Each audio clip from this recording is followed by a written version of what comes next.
Uma saudação a todos! Meu nome é Emerson Borges, sou o criador desse canal no YouTube Deus e Homens, como também do site e da página no Facebook Deus e Homens. Sou bacharel em História e por mais de 20 anos fui ministro religioso. Sou escritor desse livro, A Bíblia sobre Escrutínio. E toda semana, nesse canal, eu vou, baseado no meu livro, fazer uma análise profunda de uma passagem bíblica. Nessa semana, nós escolhemos falar sobre uma passagem que tem causado muita controvérsia. Vamos falar sobre Jonas e a baleia. Segundo o livro bíblico de Jonas, capítulo 1, o profeta Jonas foi convocado por Deus para proclamar o julgamento de Deus a uma cidade chamada Nínive. Mas, visto que essa cidade Nínive tinha fama de que os homens ali eram muito cruéis e violentos, Jonas, pelo visto, ficou amedrontado e resolveu pegar um barco e ir para a direção exatamente contrária. Ao invés de ir para Nínive, ele pegou a embarcação e foi para a cidade de Tarsis. Aí, durante a viagem, começou inesperadamente uma tempestade. E uma tempestade que foi aumentando, e os marinheiros começaram a ficar temerosos, pensando, meu Deus do céu, o que nós vamos fazer agora? E o barco começava a virar, e o pessoal amedrontado, cada um começou a clamar pelo seu Deus, e todo mundo apavorado, nós vamos naufragar, esse barco vai afundar, o que nós vamos fazer? E Jonas, de maneira estranha, estava dormindo tranquilamente no barco.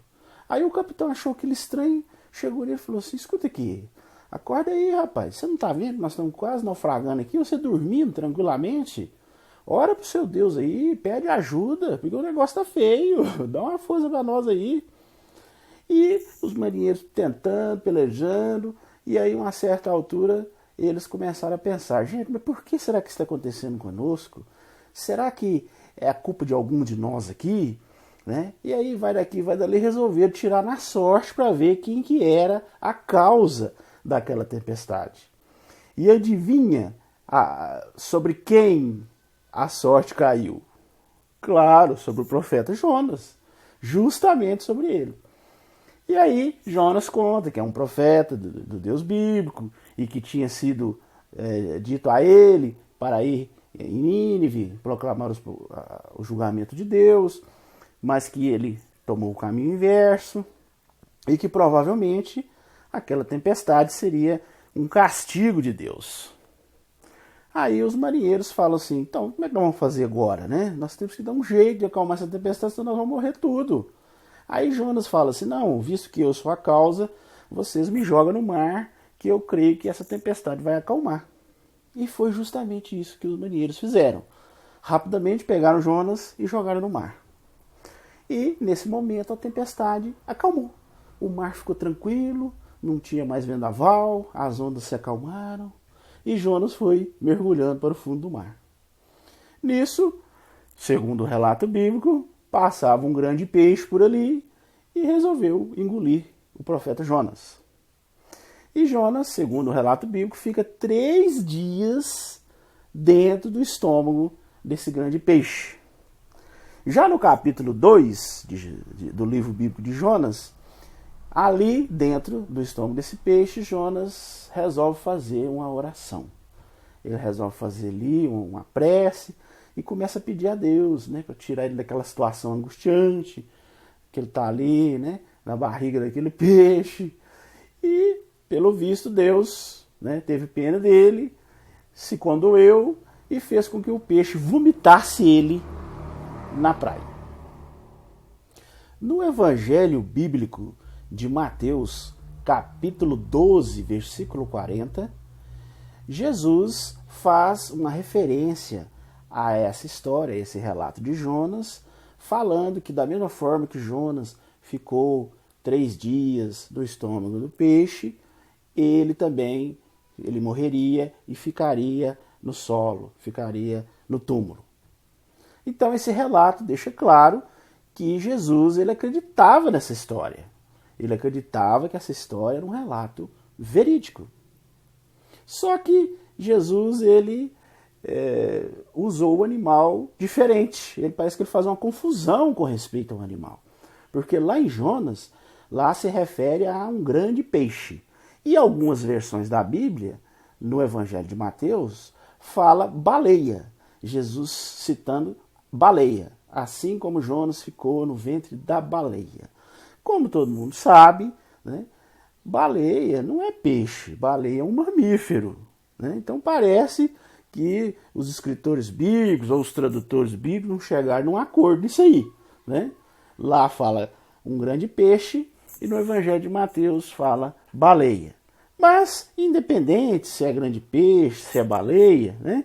O fato é que essa história é muito difícil de ser uma história verídica. Né? Se você analisar de maneira razoável, se você analisar e usar o bom senso, fica difícil crer que essa história seja uma história real. Você, sinceramente, acredita nessa história?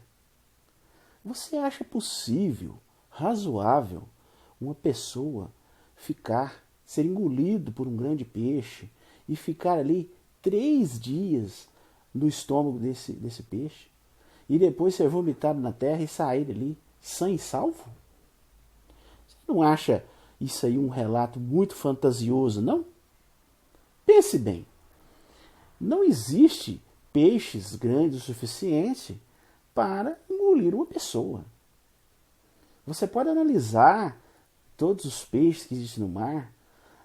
O esôfago, a entrada do esôfago dos peixes, ela é pequena. A goela do peixe é pequenininha. Como é que vai passar um homem dentro da goela do peixe? Até mesmo as grandes baleias, elas se alimentam de pequenos crustáceos, animais pequenininhos, peixes pequenininhos. Né? Elas não têm esse costume de engolir pessoas ou peixes grandes. Né? Se por acaso uma baleia desavisada, né, abrisse a boca justamente na hora que Jonas estava descendo no mar ali e engolisse ele, com certeza, ao ela fechar a boca, Jonas sofreria vários traumatismos e morreria na hora. Pelo peso ali, pela força dela fechar a boca. Mas suponhamos que Jonas conseguisse milagrosamente escapar, né, do peso da boca da baleia fechando em cima dele. Né? Com certeza ele ficaria entalado ali na goela da baleia, na entrada ali da garganta da baleia, porque ali não há espaço para passar um homem. Né? Mas suponhamos, né, que Jonas fosse um contorcionista fantástico e conseguisse passar ali, né, pela garganta da baleia. Como que ele conseguiria ficar 3 dias dentro do estômago da baleia, sem oxigênio? Né? Imagine aquele tanto de sucos gástricos que estariam ali, né, tentando corroer a pele dele. Como que um ser humano poderia sobreviver dentro de uma baleia ou de um grande peixe por 3 dias? Realmente é um relato que fica difícil da gente acreditar como sendo um relato real. Essa história chega a ser tão absurda que alguns religiosos tentam, assim, inventar uma explicação simbólica, tentar ali fazer um malabarismo teológico para que a história fique mais fácil de ser aceita. Eles parecem que ficam tão constrangidos diante de uma história tão fantasiosa, tão absurda, que eles tentam de diversas formas tentar achar uma maneira de aplicar isso. Né? Por exemplo, alguns começam a dizer que essa baleia, na realidade, simbolizava o Império Assírio. Né? Outros dizem que Jonas, na realidade, ele foi para o inferno, que ele ficou 3 dias no inferno. Né? E tem algumas pessoas que chegam até a dizer que, na realidade, Jonas foi num submarino. Agora, olha bem, você vê, né? Um submarino naquela época. Mas tem pessoas que chegam a argumentar dessa forma. Na realidade, os religiosos fazem isso porque eles precisam defender a sua fé de qualquer maneira. Né? Eles têm uma necessidade muito grande de acreditar. Né? E se eles não acharem uma explicação para isso, se eles não tentarem de alguma forma dar uma maneirada nessa história, fica difícil, porque até a mesma pessoa mais crédula, diante de uma história tão ridícula como essa, o senso lógico, a razão dele vai começar a soar dentro da cabeça dessa pessoa, né? E para esses religiosos é impensável não analisar essa história como real. Por quê? Porque, como eu disse, lá em Mateus, Jesus cita essa história como sendo real. E para eles é impensável, né, que Jesus acreditasse numa história que na realidade fosse uma lenda. E ele acreditando que aquela história fosse uma história verídica. Isso aí com certeza seria um golpe muito duro para eles. Então, eles tentam de todas as maneiras achar uma explicação para isso. Então, o que a gente vê hoje é que a necessidade de crer leva os religiosos a acreditar em certas coisas que numa outra situação seria inimaginável acreditar. Bem, esse era o tema que iríamos analisar hoje. Se você gostou, deixa o seu joinha aí, estoura esse like aí de tanto joinha, né? Se inscreva em nosso canal, deixa o seu comentário, compartilhe com o maior número de pessoas possíveis, acione o sininho da notificação, porque toda semana nós vamos analisar uma passagem bíblica aqui. E assim que a gente subir o vídeo, se você acionar o sininho, você vai ser notificado para que você possa assistir. Se você desejar adquirir o meu livro, A Bíblia sob Escrutínio, eu vou deixar aqui na descrição os links que você pode adquirir meu livro. Tem na Livraria Cultura, tem na Amazon e inclusive até no meu próprio site. Você pode comprar diretamente do meu site. E se você não assistiu os outros vídeos da série, eu vou deixar também na descrição os links dos outros vídeos. O caso Davi, que nós já analisamos em outro vídeo, e Eliseu e as ursas assassinas. No mais, um abraço a todos e até o nosso próximo vídeo.